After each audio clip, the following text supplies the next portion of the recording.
Alright, everyone, buckle up. Because Old Money Season 1, Episode 2 throws us right into the high-stakes world of family legacies, social power plays, and some surprisingly delicious pastries. You think negotiations over luxury yachts are just about money and contracts? Think again. This episode is dripping with emotional tension, hidden agendas, and the kind of old-school family drama that keeps you guessing who's really pulling the strings. Is the boat deal really dead? Not so fast. Grab a snack and let's break down every twist and turn and explain that layered ending that leaves us hungry for more. So, let's set the stage. Nihal is back from France, determined to bail her family out of the mess her father's in. The quick fix: secure a yacht-building contract with the rich, enigmatic Balut family, a family that's all about tradition, control, and keeping outsiders at arm's length. Episode 1 already hinted that walking into the Balut's orbit isn't easy. Episode 2 makes it clear Nihal's up for one heck of a challenge. Things kick off with Arda, one of the Balut's sons, debating with his brother about canceling the boat deal. Nihal's energy has shaken up their plans, and Arda's already dodging direct answers.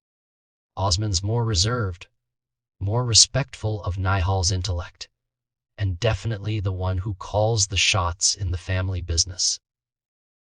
Right from the start, we see these two playing different roles.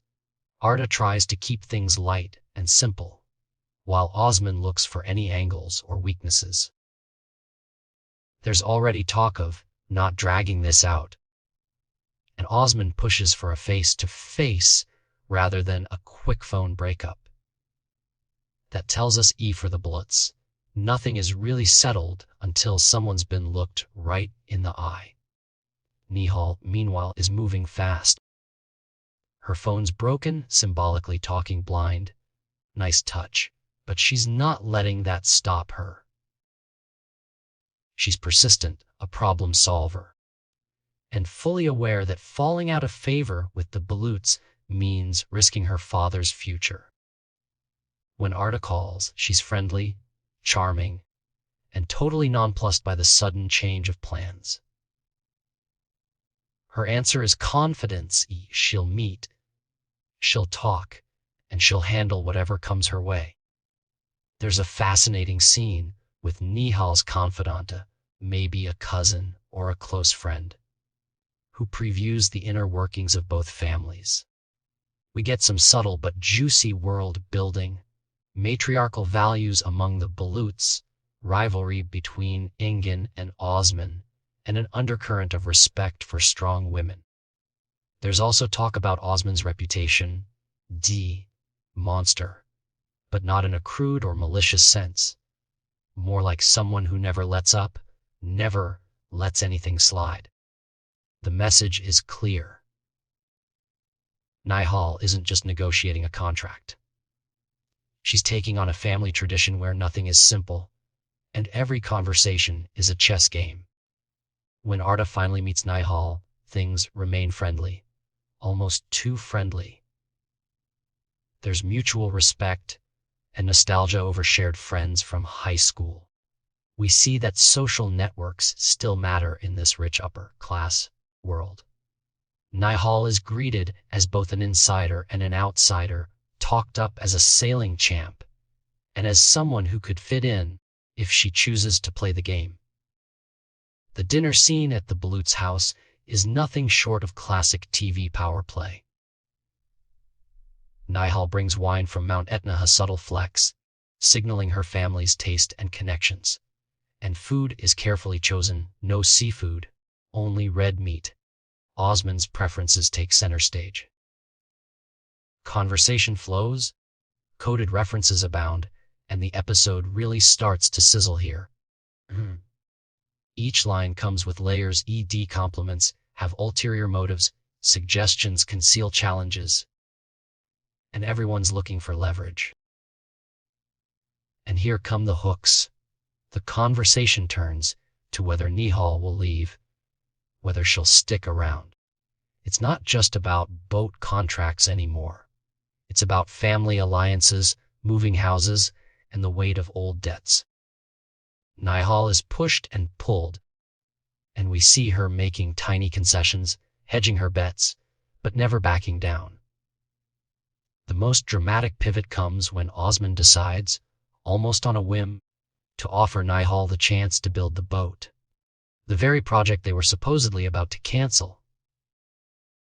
We witness a subtle duel of personalities. Osmond, the so-called monster, is weirdly courteous, giving Nihal full control, but with impossible deadlines attached. Nihal, undefeated champion, counters every move with a diplomatic handshake. There's something deeply emotional here. Acceptance of defeat, admission of vulnerability, but masked with lauder and coded words. Arda and friends pop up later, dealing with partnership details, deadlines, and financing. Classic business drama, but with personal stakes. Deadlines are moved up, costs skyrocket, and Nihal is forced to call in favors, potentially damaging her pride and independence. Yet she stands her ground, confident she'll get the loan and finish the project, even if she's risking self-destruction in the process. A quieter, more vulnerable subplot threads through Birna and Arda's interactions. Birna tries to connect beyond work, but her overtures, "Should we get dinner?" are shut down by Arda, who's preoccupied and a bit dismissive. This subtle emotional distance suggests Birna wants more. The boundaries of business and personal life start to blur, and her confession hangs in the air, never quite spoken. Its classic old money repression feelings are there, but rarely acted on. As the episode winds down, we find the characters moving in and out of each other's orbit. Nihal is both pulled in and pushed out. She's expected to deliver excellence, but constantly reminded of her outsider status. She's forced to negotiate tougher and tougher terms, making promises she might not be able to keep and relying on shaky alliances. There's talk of never-ending diplomacy, but also hints that someone, maybe both Nihal and Osmond, are walking towards their first real defeat in these brutal negotiations. The real twist comes in the final moments. After all the plot gymnastics, after all the positioning and power moves, the boat deal comes back to life, but under grueling new conditions. Nihal must build the perfect Betamir boat 4 months ahead of schedule, with the financial burden nearly doubled. It's a straight-up test.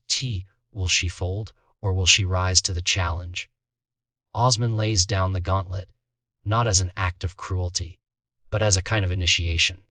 Arda and Mahir observe, worried that Nihal is toxic or playing games, but the scene challenges that notion.